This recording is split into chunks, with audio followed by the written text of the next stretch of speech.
कसे आहात रे माझ्या लेकरांनो?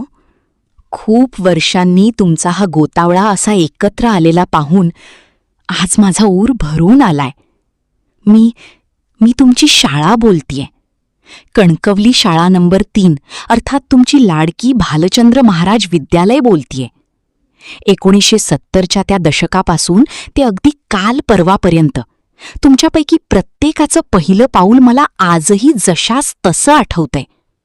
आईचा पदर सोडून डोळ्यात अश्रू घेऊन जेव्हा तुम्ही माझ्या अंगणात आलात ना, तेव्हा मी तुम्हाला माऊलीच्या मायेने माझ्या कवेत घेतलं होतं. तुमच्या हातातील ती पहिली लाकडी पाटी, तो पांढरा शुभ्र खडू आणि तुमच्या निरागस डोळ्यांतली ती अनामिक भीती मी आजही माझ्या भिंतींवर जतन करून ठेवलीये. तेव्हा बालवाडी अंगणवाडी फारशी नसायची ना रे. एकदम पहिलीच्या वर्गात आलेली माझी निरागस पाखरं होती तुम्ही. तुमच्या चुकांवर पाठीवर पडणारा पंडितबाई, साटमबाई, राऊतबाईंचा तो प्रेमळ धाक, गणिताचा पाया पक्का करणारे नारकर सर आणि कडक शिस्तीतही वडिलांची माया देणारे रॉड्रिक्स गुरुजी, घाडीगावकर सर आणि पाटकर सर आठवतायत ना तुम्हाला? त्यांच्या याच शिस्तीने आणि संस्कारांनी आज तुम्हाला समाजात ताठ मानेने उभं राहायची ताकद दिलीये, याचा मला प्रचंड अभिमान आहे. मला सगळं आठवतंय रे.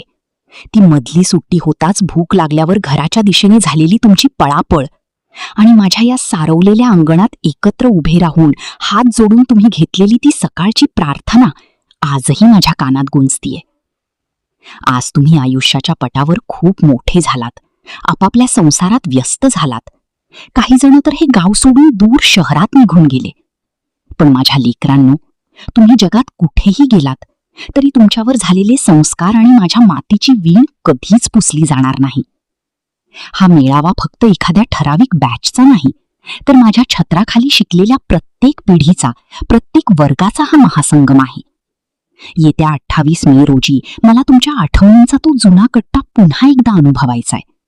तुमच्या बालपणाचे कप्पे मला पुन्हा एकदा उघडून पाहायचे आहेत. चला तर मग आता बोलते व्हा, लिहिते व्हा आणि आपल्या सर्व जुन्या सवंगड्यांना, मित्रांना घेऊन पुन्हा एकदा माझ्या अंगणात या. मी डोळ्यात प्राण आणून तुमची मनापासून वाट पाहत आहे. तुमची स्वतःची हक्काची शाळा.